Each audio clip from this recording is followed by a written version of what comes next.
Today is the last day of 2025. Welcome to 2026.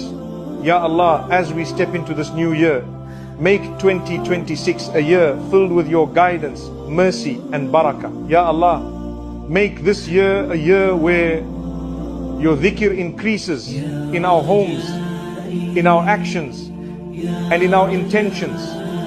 Fill our hearts with taqwa, patience, gratitude and love for you, O Allah. Strengthen our faith, instill peace and gratitude in our hearts.